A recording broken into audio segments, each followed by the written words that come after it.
Philadelphia passes their first big test of the season by winning a game in the fourth quarter. Jalen was fantastic, and how about the leg of Cameron Dicker? I'm Thomas Mott. This is the Thomas Mott Show.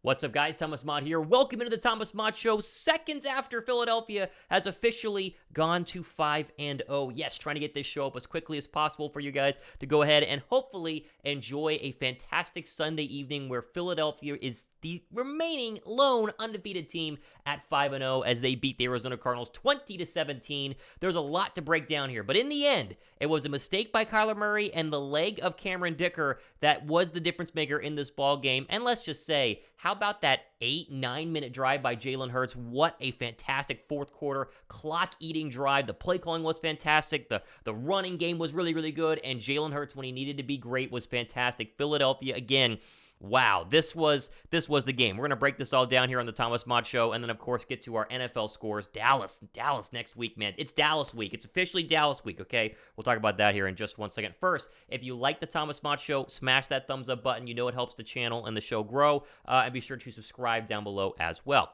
Okay, let me just go ahead and address the Eagle haters in the national media who have been so annoying the past couple of weeks when talking about Philadelphia. Yes, there are plenty of people who will say Philadelphia is the best team in the NFL, but there were still some, go back to my video on Friday, who talked about how, oh, the Eagles haven't faced any fourth quarter adversity. What happens if they're trailing or they need a game-winning drive? This is what happens. They win. They won. This is a great football team. Listen, credit to the Arizona Cardinals. That Cardinal defense played very, very well. I thought it was going to be an absolute blowout, 14-0 early to start. The Eagle offense was carving this Cardinal defense up and down. Arizona, as they've done the past couple of weeks, kind of rallied after halftime. The offense got things going a little bit there on multiple drives. Kyler Murray played a lot better, but the defense was good, and so you tip the cap to what's going to be a pesky Cardinal team. It's not going to be a great Cardinal team, but they're going to be pesky all year long, and the fact that Philadelphia was able to kind of squeak out a win is fantastic. Let's just go through the numbers here and go through the players on both sides. Jalen Hurts was fantastic in this one. Again, not a big passing day for Hurts.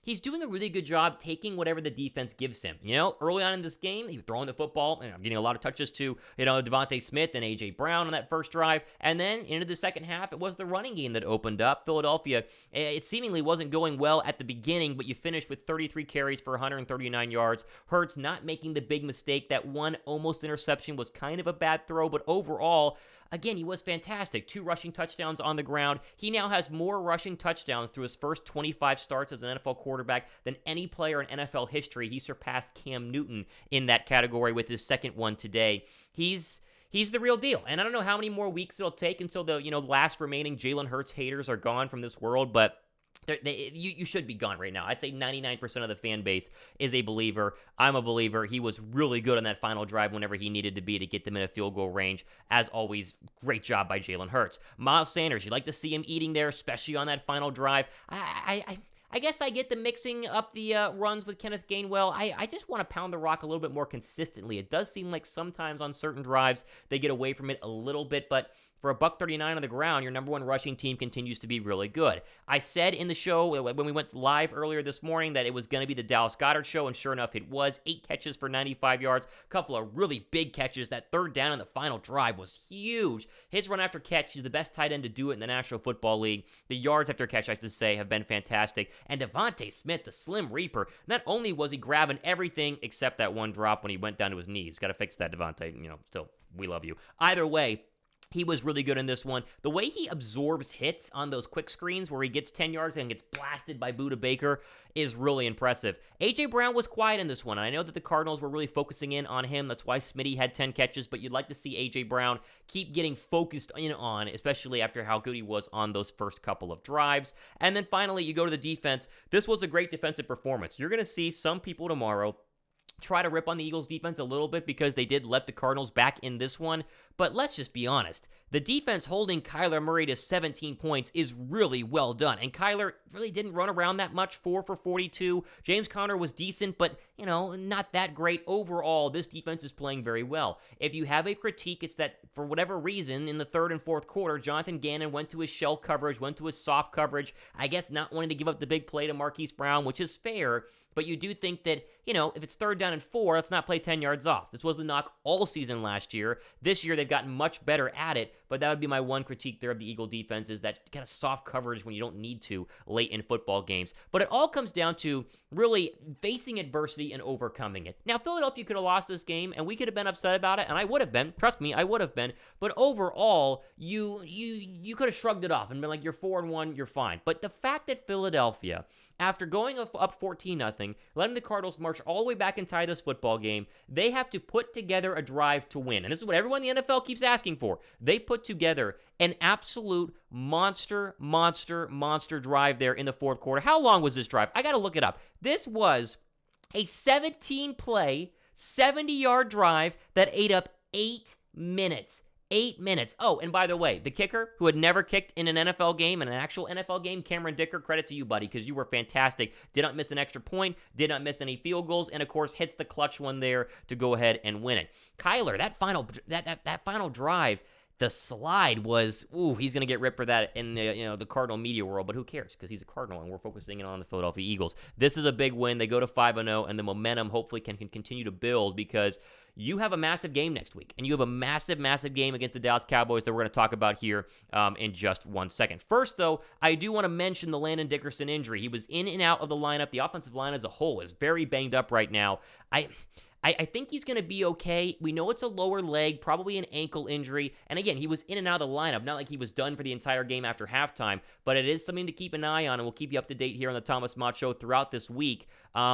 Is he going to be good to go? Now, Sua Opeta has filled in admirably. I thought Jack Driscoll filled in admirably, but you're going up against the big strength of the Cowboy defense, and that is their pass rush. If you watch the Rams game today, which I did on a separate screen watching Philadelphia, they abused Matthew Stafford all day long, and we'll show you that scoreline here in just 1 second. That's the Cowboys' strength. That's what they do best. They're not going to score a bunch of points offensively. They want to run the football, and they want to get after you from a defensive line perspective. You got to hope Landon Dickerson is okay. Credit to Kelsey for playing through what looked like an ankle injury. He seems to be fine, and I guess the good news is we expect Jordan Mailata to play on Sunday, and that's a big get back for Philadelphia because, like I said, Driscoll's played well, but in the end, you really wanted to go ahead and hope that Mailata is going to be okay. So those were the two big injuries to watch in this one, but seeming like Philadelphia got away unscathed. Cam Jurgens came in and filled in for a couple of snaps there. I think it was 2 series at the center spot. That's good for Philadelphia. I think some reps in there is fine for him. You don't want it at the expense of Jason Kelsey being hurt, but it was nice to see Dickerson come in there and be just fine.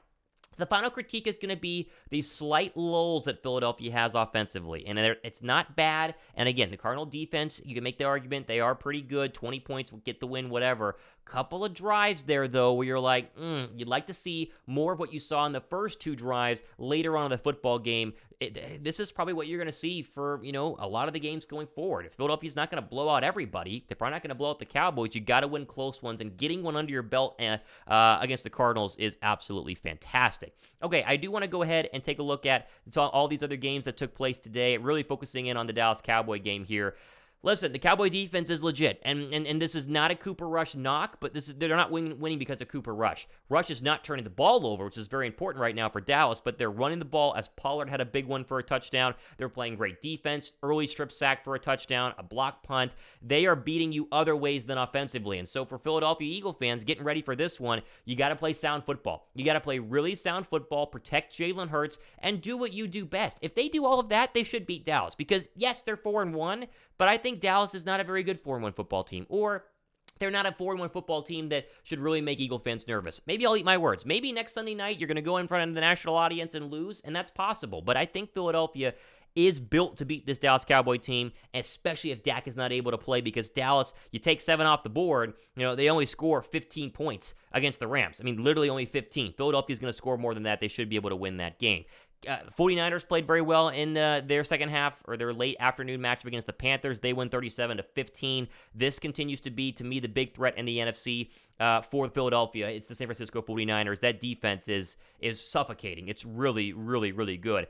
Boy, how about Carson Wentz throwing a goal line touchdown? Aren't you glad to be rid of Carson Wentz? Thumbs up if you're glad to be done with the Carson Wentz antics, because he almost brought him back, and then, he just rips your heart out the last second, and they lose that football game. Commanders 1-4. They're the bottom of the NFC East. Tom Brady in that did you see that sack where Tom Brady got sacked and they called rubbing the passer? That Bucs offense, man, It's not that good. It is not a good Bucs offense. Big bummer today, the Saints losing because that hurts our draft pick. They go to 2-3. Seattle had a chance there and then just blew it. 3 rushing touchdowns for Taysom Hill was shocking to go ahead and watch. And the Bears blew it against the darn Vikings. They had a real chance to go ahead and win that one as well. Man, it was a bummer. A lot of the NFC East teams won today, except for, of course, the Washington Commanders. You hate to see it, but here's the deal. And we're going to talk about this a lot going into Dallas Hate Week of the Thomas Mott Show here. This is a big game. This is a very big game. And what you're going to see is a lot of hype around the Cowboys. And if the Cowboys were to win, a lot of people abandoning the Eagles ship. Now, it's going to stink if they do. But let me just say this. The team we saw today can win anywhere. You can take this team on the road. You can take this team in the weather. You can take this team in prime time. You can take this team against a high-scoring offense. They've done all that. The high-scoring offense of the Detroit Lions. The primetime game against the Minnesota Vikings. Divisional game. They've done that. Bad weather game last week against Jacksonville. They did that. On the road against a frisky, pesky, annoying Cardinal team. They've done that. This is a legit football team, and they are going to win a lot of games this year. But the focus is this. Dallas Hate Week. We want Dallas. I tweeted that on my Twitter account, @RealThomasMott. We hate Dallas, and the hope is they can go to 6-0 and crush the Cowboys on Sunday night next week.